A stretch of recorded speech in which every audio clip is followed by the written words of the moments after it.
अब question number 12 देखते हैं। 12 में है a block of weight 100 newton is slowly slide up on a smooth inclined plane of inclination 37 degree by a person. A block of weight 100 newton is slowly slide up on a smooth incline of inclination 37 degree by a person. Calculate the work done by the person in moving the block through a distance of 2 meters.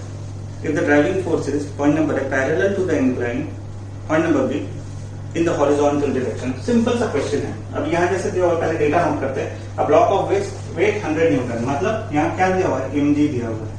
कितना? 100 Newton. Newton में है तो हमेशा mg है।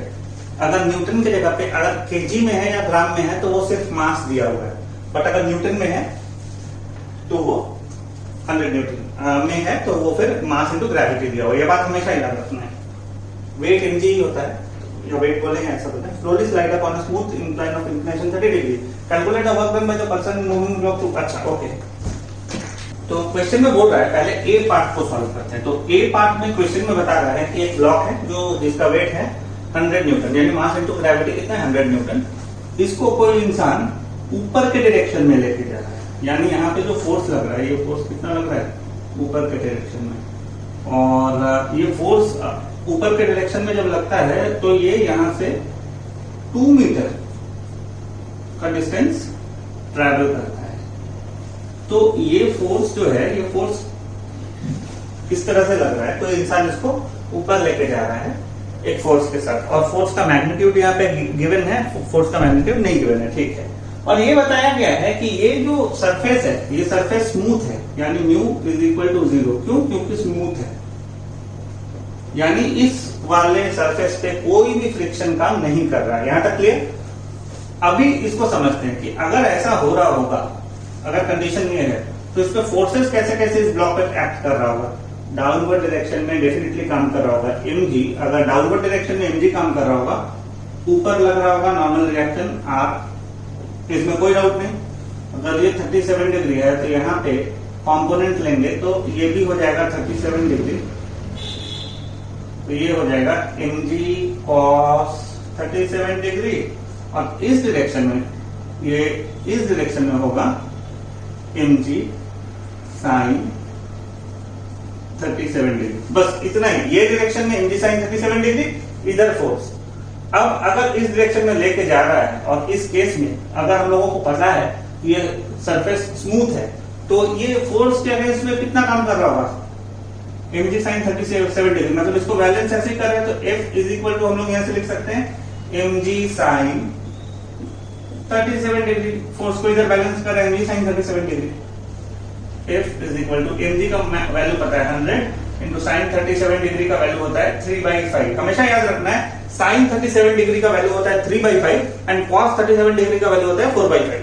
तो ऐसे लेते हैं इसको, 5 ये 20 टाइम्स में कैंसिल हो जाएगा, 20 टाइम्स में, तो F is equal to 20 into 3 यानी 60 न्यूटन। यानी ये फोर्स जो लग रहा होगा वो 60 न्यूटन लग रहा है। तो यहाँ पे वर्क निकालते हैं, work is equal to force into displacement. Force है 60 न्यूटन, डिस्प्लेसमेंट है 2 metre, is equal to 120 joule. ये हो जाएगा आंसर ए पार्ट का। ए पार्ट का जो वर्क है उसका आंसर है 120 जूल। अब पॉइंट नंबर बी में सिर्फ एक चेंज है। पॉइंट नंबर ए में जैसे था कि इस तरह से लग रहा था फोर्स, अब ये बताया जा रहा है कि जो फोर्स लग रहा है वो अब ऐसे लग रहा है, इस तरह से लग रहा है फोर्स। ये सिर्फ डिफरेंस आया है क्वेश्चन में, क्योंकि क्वेश्चन में ऑलरेडी गिवन है, एक तो पैरेलल टू द इंक्लाइन, अभी है इन हॉरिजॉन्टल डायरेक्शन। मतलब फोर्स जो एप्लीकेशन है वो अप्लाई हो रहा है वो हॉरिजॉन्टल डायरेक्शन में हो रहा है, यानी ऐसे हो रहा है। अगर इफ ऐसे हो रहा होगा तो इसका अगर हम लोग कॉम्पोनेंट लेते हैं तो डेफिनेटली यहाँ पे काम कर रहा होगा इस डायरेक्शन में। ये 37 डिग्री है तो ये भी 37 डिग्री होगा, और ये अगर 37 डिग्री होता है तो ये होगा f cos 37 डिग्री। और इधर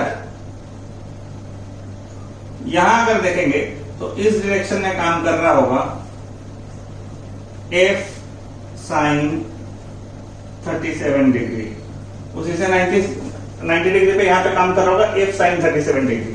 तो अभी अगर इसको हम लोग बैलेंस करते हैं, इस वाले इक्वेशन को अगर बैलेंस करते हैं तो पता है क्या होगा, ये ऊपर जा रहा है 2 मीटर, तो ऊपर फोर्स जब ऐसे लगा, फिर भी ये कंपोनेंट ही तो है जो उसको ऊपर लेके जा रहा होगा। तो उसका मतलब यहाँ पे हम लोग लिखेंगे F cos 37 degree is equal to mg sin 37 degree.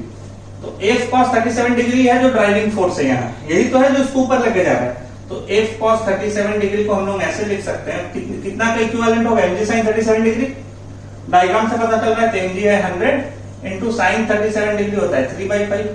तो इसका मतलब F cos 37 degree is equal to 20 60 ये आ रहा है 60 joule, sorry F cos 37 degree का भी वैल्यू आ रहा है 60 न्यूटन।